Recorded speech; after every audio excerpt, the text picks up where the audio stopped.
Welcome to First Parish Unitarian Universalist of Medfield. I'm so glad you were able to come out on this snowy winter day. It is nice to have winter back though, isn't it? It's been a few years. Welcome to all of you who are streaming in from home, and we hope that you all will join us downstairs following the service for social hour. This congregation first gathered in 1651, settling on this land that was and is still now the homeland of the Nipmuc Nation. They inhabited this area for thousands of years, and their land was taken by force and their lives were oppressed by the European colonists who settled this town, this state, and this nation. Despite this atrocity, Nipmuc descendants continue to live here today. And friends, as Unitarian Universalists, we are called to name the wrongs committed against indigenous people and to work to dismantle the systems of oppression that continue to harm indigenous people today. Holding all of this in our hearts, we welcome you to this place. Here we search for truth and understanding. Here we celebrate life and we contemplate its mysteries. Here we share healing and wholeness. So whoever you are, wherever you're from, whatever you believe, whomever you love, we welcome you to this congregation. Friends, we arrived this morning with many different experiences and backgrounds, but we all have this in common. We speak the language of love. In the moments before worship begins, when we return to the service of life, we greet one another with kind words, for we speak the language of love. We lift our voices in song, not to sing perfectly in tune, but to hear and feel our voices form a life-giving sound, for we speak the language of love. So let us make space for one another as whole beings, with tender hearts, with yearning spirits, and curious minds. For with our actions and our words, let us speak the language of love. Come, let us worship together.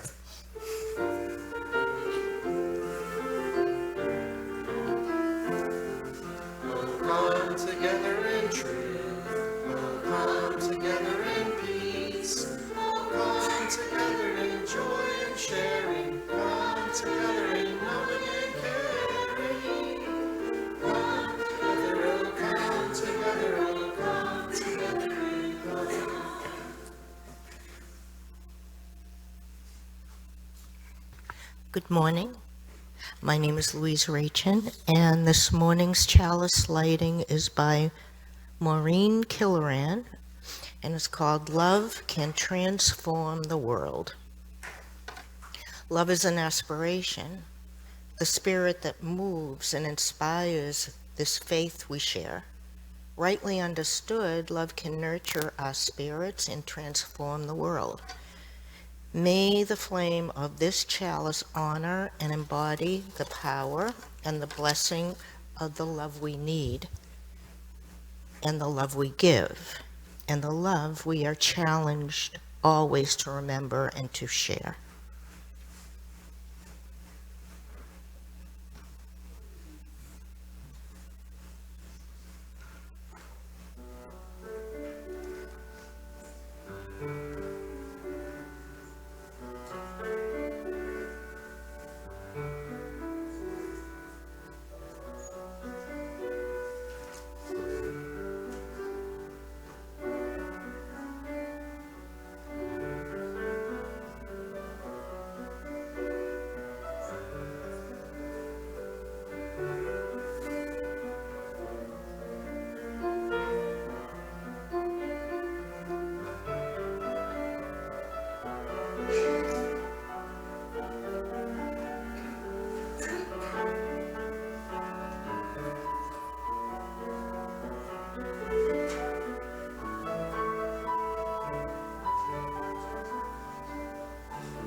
Please rise in body or in spirit for our opening hymn, Immortal Love, and you'll find it in your gray hymnal, number 10.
Please remain standing for our unison covenant.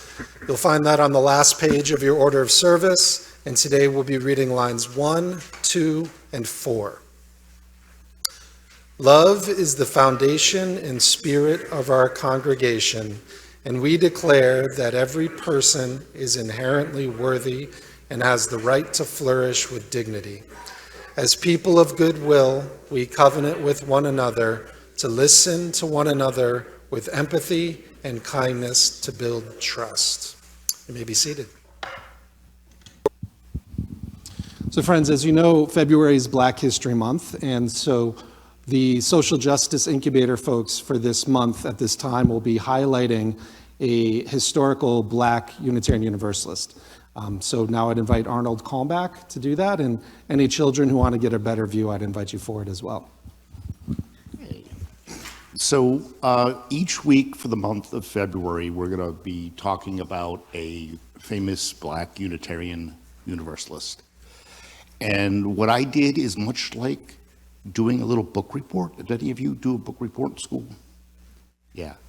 So what I did is I did some research and I wrote something. I didn't write it especially for kids, but I'm hoping you will give it some of your attention and ask me some questions, okay? Good. Okay, the person I'm talking about is Mariah Baldwin. Mariah was born in Cambridge in 1856, soon after Massachusetts public schools were desegregated. Following her father's death, she began her teaching in a segregated school in Maryland. It was only after pressure from the African American community here that she was finally hired by the Agassiz School in Cambridge. 2 years later, she became the school principal, leading an all-white faculty and primarily white student body, making her the first African American principal in the Northeast. She continued teaching and leading the school throughout her life. During her tenure, Agassiz was considered one of the best schools in the city. Among her students was the poet E. Cummings, who described her in glowing terms as a delicious voice, charming manners, and a deep understanding of children. Her very presence emanated an honor and a glory. From her, I marveled learning that her truest power is gentleness. The school was renamed the Mariah Baldwin School in 2004. Mariah introduced many reforms over the years, such as new teaching methods, art classes, and hiring a high school nurse. While teaching, she always remained a student, taking classes at Harvard and other nearby colleges. She lectured and spoke widely on issues such as women's suffrage, poverty, and history.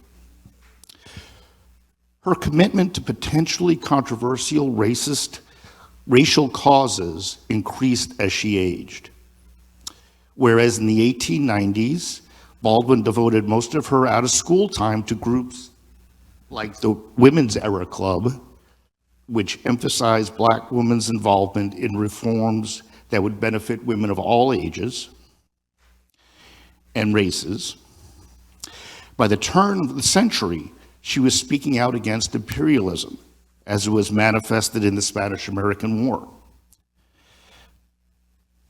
By 1909, she was appointed to the Negro National Committee, and in 1910, she became a representative to the Boston branch of the NAACP.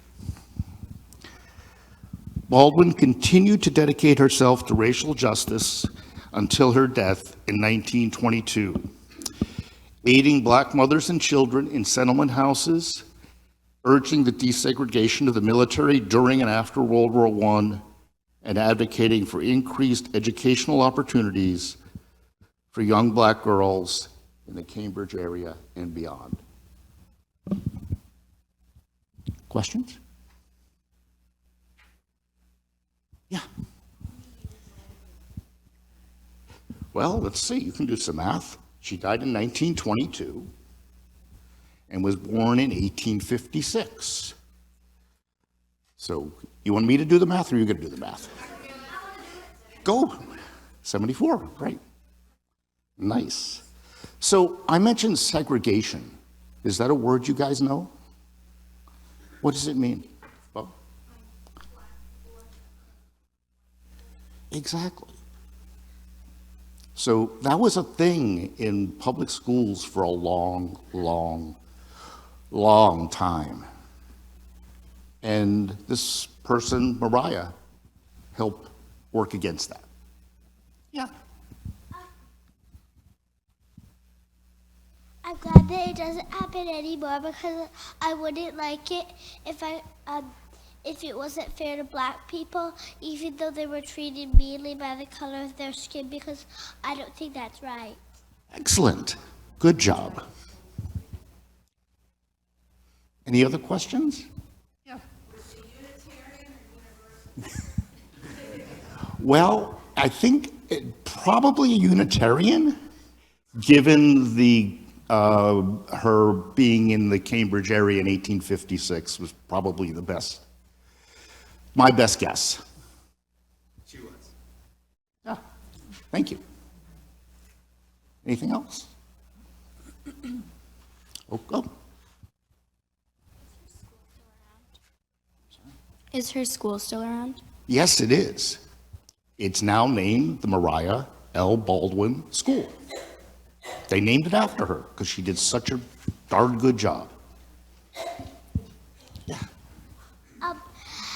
I don't like segregation because I wouldn't like it if we had to be separated, because then I wouldn't be able to go with my there's two math teachers and they're really nice and they both have brown skin.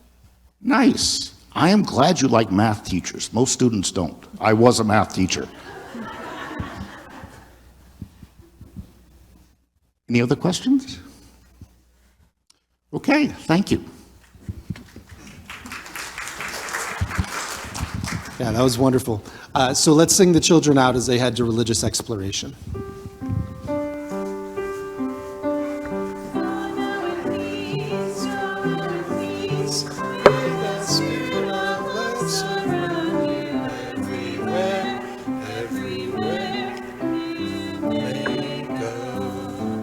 Go now in peace, may the spirit of love surround you.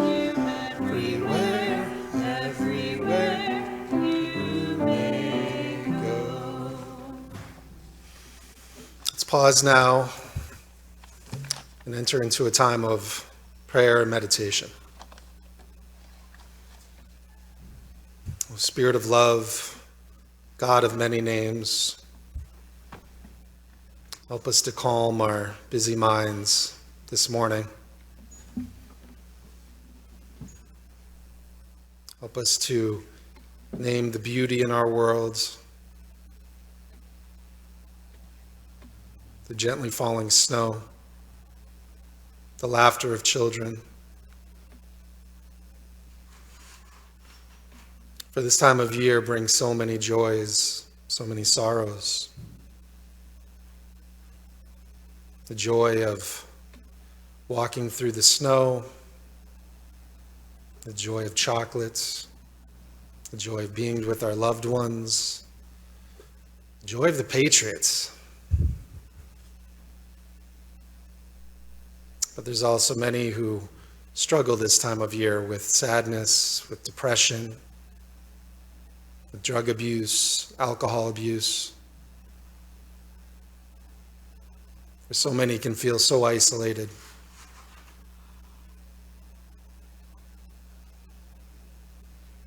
Let us remember that this is a place of compassion and trust and support.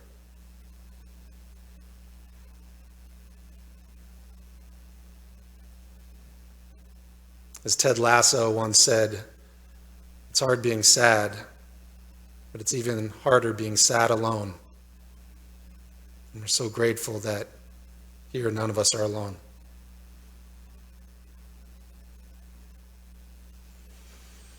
This morning we also grieve all of those who have been harmed by overbearing immigration officers, all the lives who have lost, people who have been taken from their families.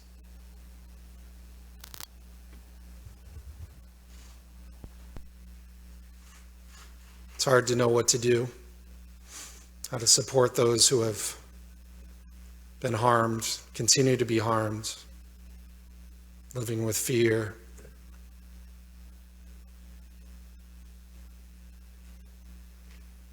One thing that we will be offering next Saturday, February 14th at 11 a.m., right here on the steps of our meeting house, we'll be holding an interfaith vigil. I'd invite you to come if you're so moved.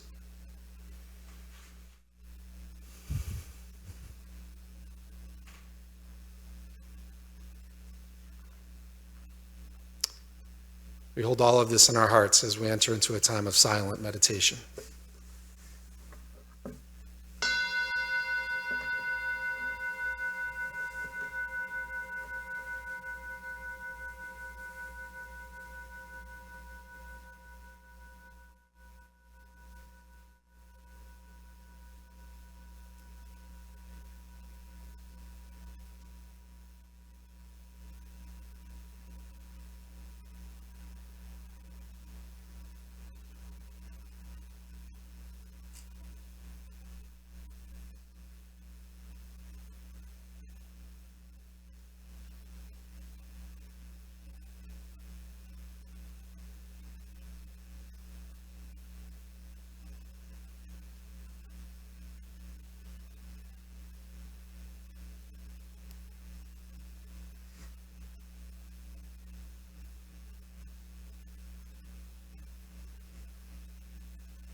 Amen. I'd invite forward Louise Rachin to share with us the morning's reading. This morning's reading is by Reverend Alicia Ford. It's called Love Abundant. I lift my eyes up to the hills. From where will my help come? My help comes from love abundant. My help comes from the hills. My help, it comes from ancient mothers whose hearts beat in mine. It comes from the trees that sway and the breeze that sways them. My help comes from all that was and is and will ever be. I lift my eyes, hushed by the soothing touch of waves caressing wounded shores, wounded souls. I lift my eyes to the horizon, bathed by the hum of mothers and mothers' mothers, cradling, gently rocking. I lift my voice, call of the sea, trees, sister, moon, mother, earth. My soul weeping, a symphony of life overflowing. I give myself, I too hum through every pore with every breath. I give myself an extension of all that is, was, and ever will be.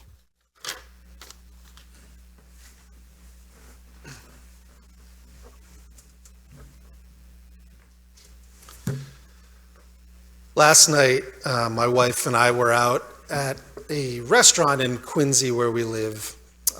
Wonderful new place. It's a taqueria and tapas bar. And I was saying, I'm not sure how to start the sermon tomorrow. I need some help. How am I going to do this? It's nice to start with a personal sort of thing, maybe. So I thought I would just start by telling you about our date. She gave permission. So we were talking about the way that we express love, the thing that for us is really important to us and how we do that.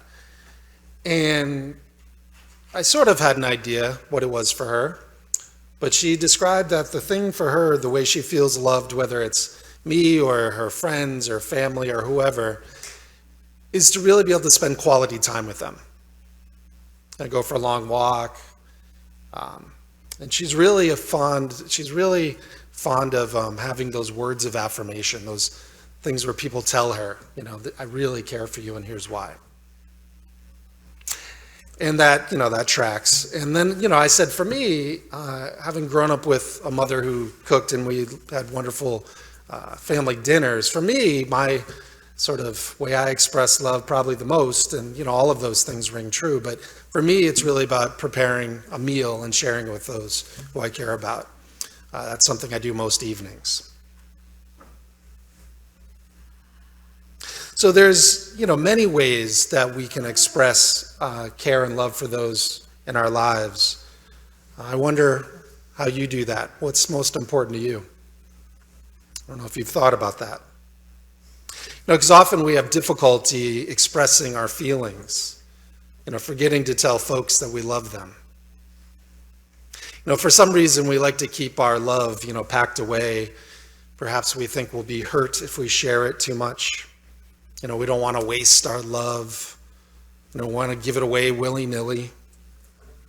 Maybe we feel a little bit safer that way, to set it aside in this little locked box where no one can hurt us.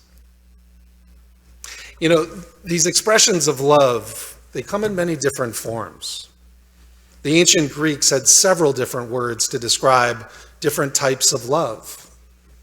And in a sense, I'm really jealous that they did, because there's so many ways to talk about love. And we have one word for it. The Greeks had the word philia, which translated as brotherly love, but commonly understood to be the love we feel for a friend. There's storge, Bill, do I have that right? The historian says desire, impulse, okay. I have it as a familial love. familial love storge, the one we feel for our parents or our children. Is that okay? All right. I'm glad I didn't screw that up too much. Then there's eros, you may have heard of. That's passionate love shared between romantic couples. But each of these types of love can be expressed in many different ways. Some are helpful in deepening relationships, other ways, not very much. Well, in Gary Chapman's book, The 5 Love Languages, which some of you may be familiar with, he describes the different ways we express and we accept love. He writes that if we are to have relationships where we truly feel valued and appreciated, we must become aware of the love language that our loved one prefers. He breaks it down into 5 basic love languages. The first language is that which he calls words of affirmation. According to Chapman, people with this love language need to hear their loved one say, "I love you." Even better is including the reasons behind the love through written notes or talking to them directly with sincere words of kindness and affirmation. As I mentioned, that's really important to my wife. For those who most value words of affirmation, they need to hear their loved one tell them, "Thank you. That was nice of you. I appreciate you." The next love language is quality time. This language, says Chapman, is all about giving your partner your undivided attention.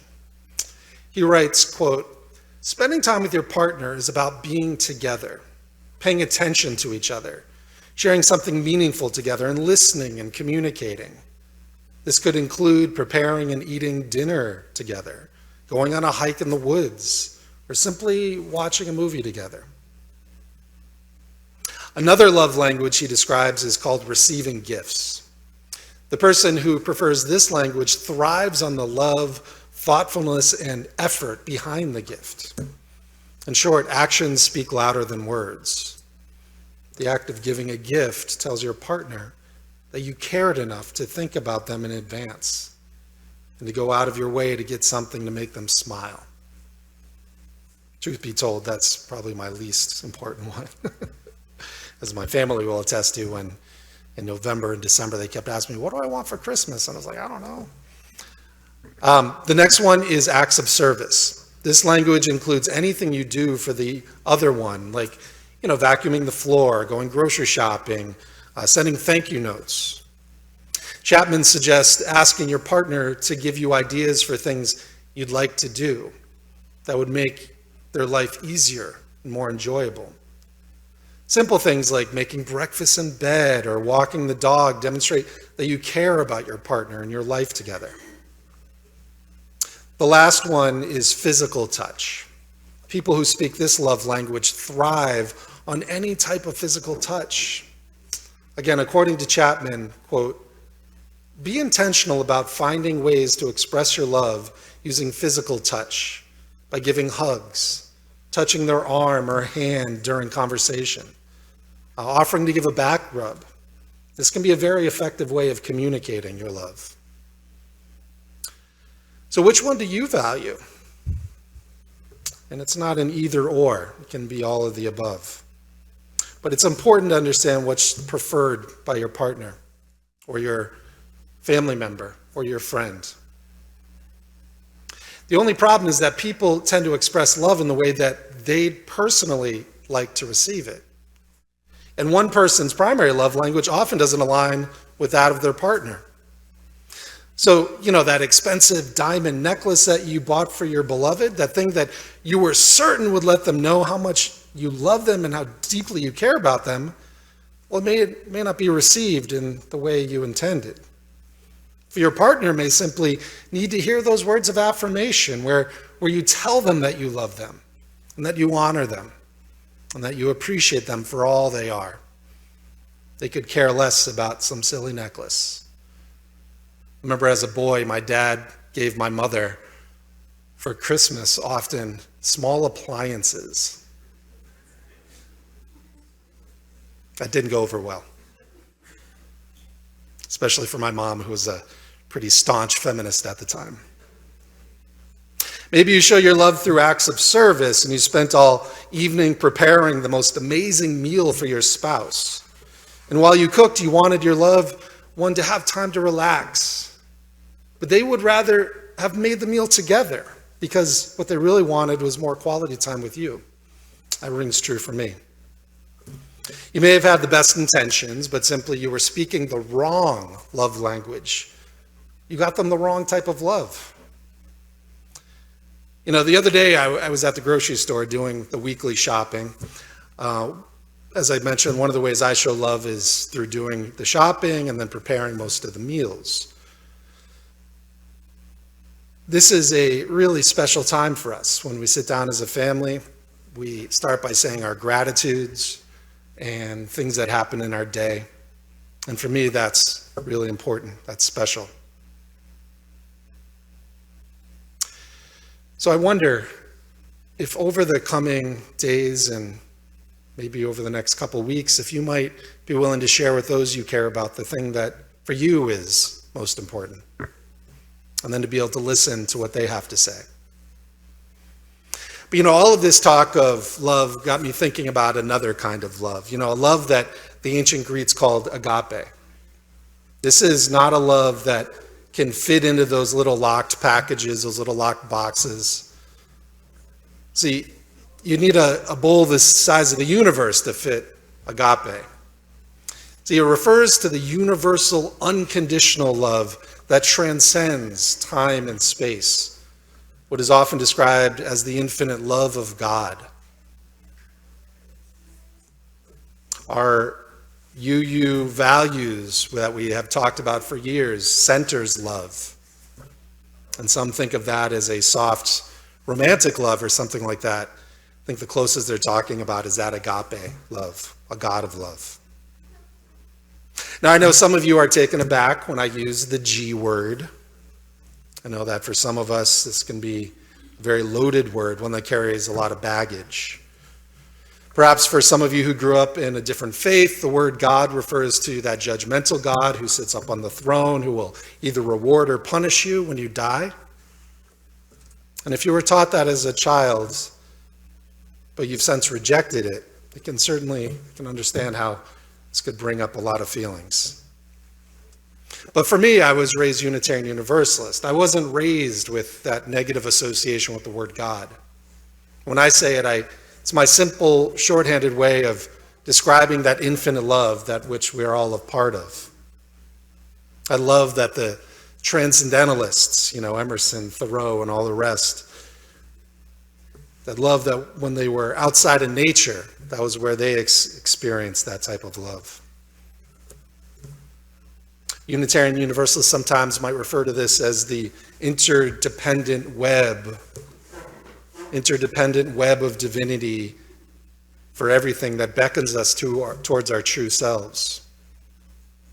But rather than launch into a long explanation about my theology, when someone asks, I just tell them I use the word God, and they can interpret that how they see fit. I also really like this idea of reclaiming words of reverence, as our former Unitarian Universalist Association president talked about, Reverend Bill Sinkford.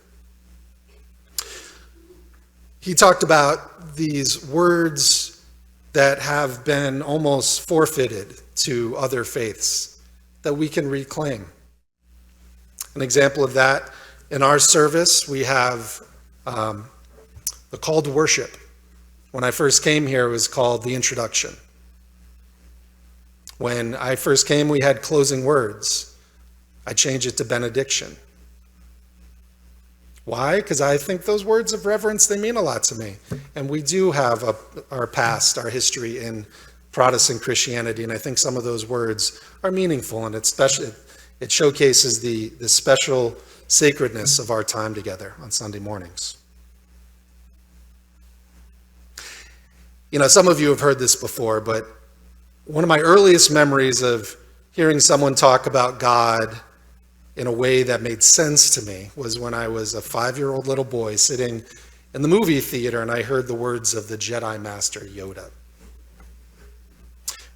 He said, "For my ally is the Force, And a powerful ally it is. Life creates it and makes it grow. Its energy surrounds us and binds us. He said, luminous beings we are. Wait, are we? He talked backwards, right? Are we? Not this crude matter. I said, you must feel the force around you, here, between you, me, the tree, the rock, everywhere. And when I heard those words, they resonated with me in a way that nothing had before. This force wasn't a personified God, but rather a life energy that exists everywhere.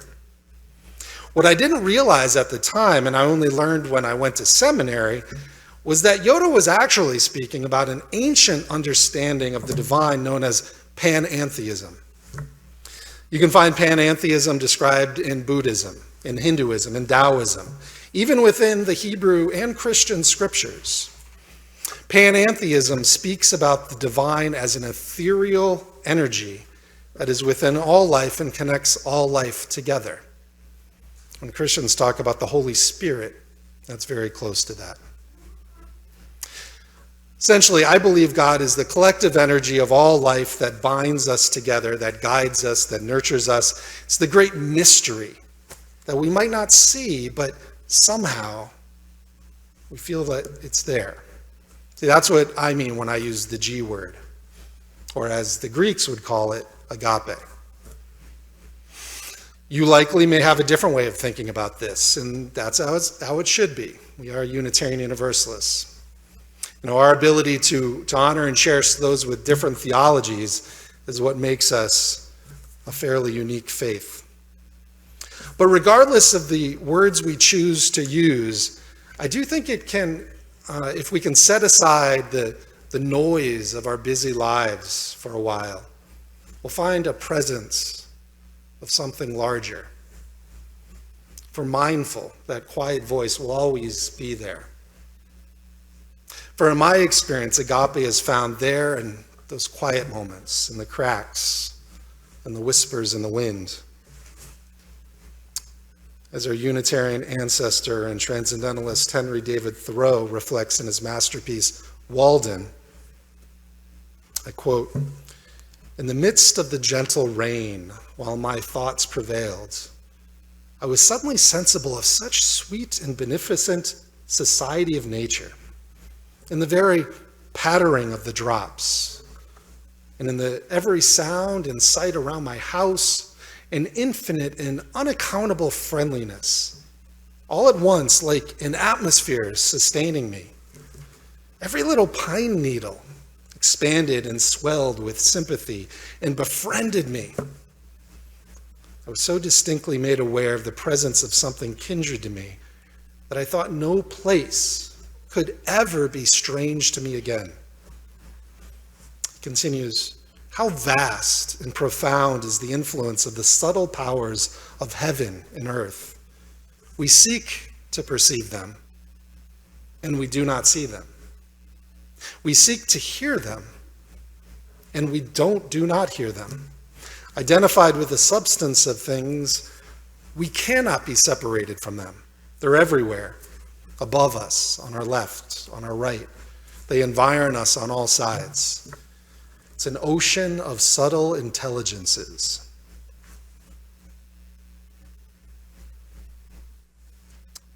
That ocean of subtle intelligences. It's a powerful, powerful phrase. I hear it as a sea of wisdom waiting to guide us if we would only stop and notice. You know, this fire, so bright and strong, is there to lead us if only we would follow. Agape, endless love, divinity, infinite wisdom, spirit of life, eternal mystery, God.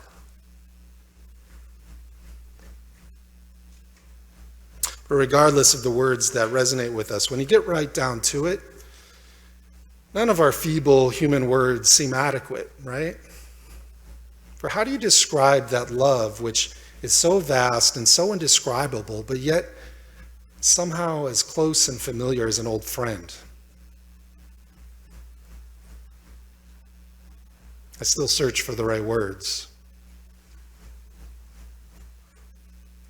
I know that all of us are searching. None of us are finding, but that we may find the truth in the moment and have a little bit of wisdom to help us move forward. May we continue that search, friends, together. So may it be. Eva Conley-Kendrick. Ooh, hello. And I just wanted to let you know that our choir anthem for today, as the choir is coming down to sing it, feel free to come on down, is from our Sing Out Love hymnal. So back at our open hymn sing that we had in the fall, we determined that some of the hymns worked really nicely for the congregation, and we thought that some of them worked a little bit better for the choir. So the anthem that we're singing today is actually from the Sing Out Love hymnal, but you do not have to sing along. You can just sit and enjoy.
Thank you, Rev. Dave.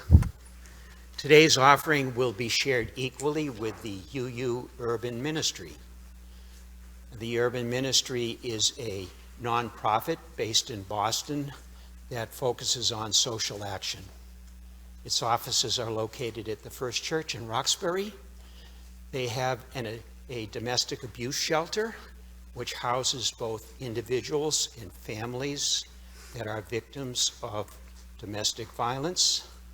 They also have a Roxbury youth program, they call it, which is an after-school setting. Students drop in. They're in a safe and welcoming environment. They get help with their homework, and they get ready for the next school day and for college in the future. And thirdly, they have an arts and humanities program that promotes the works of local artists and historians of color. Our offering will be now be taken. Please donate generously.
Please rise in body or in spirit for our closing hymn.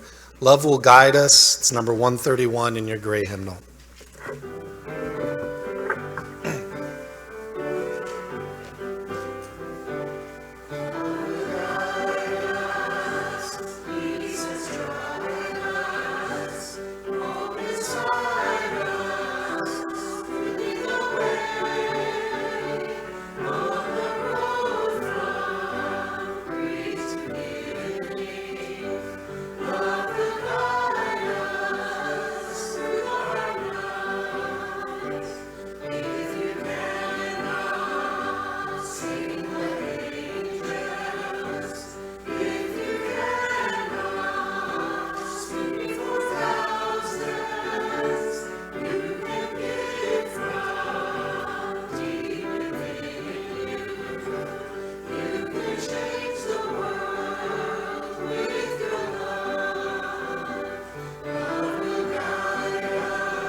And as we prepare to leave this sacred space, may love permeate your every heartbeat.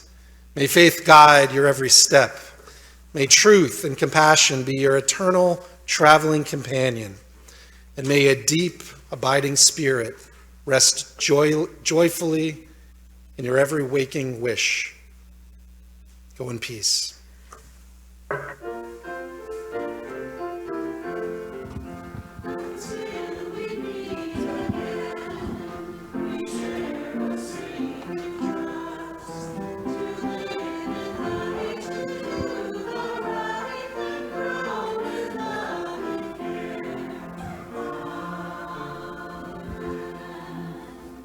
I'll now extinguish our chalice. May its light and warmth stay with us until we meet again. Here ends our worship. Let our service begin.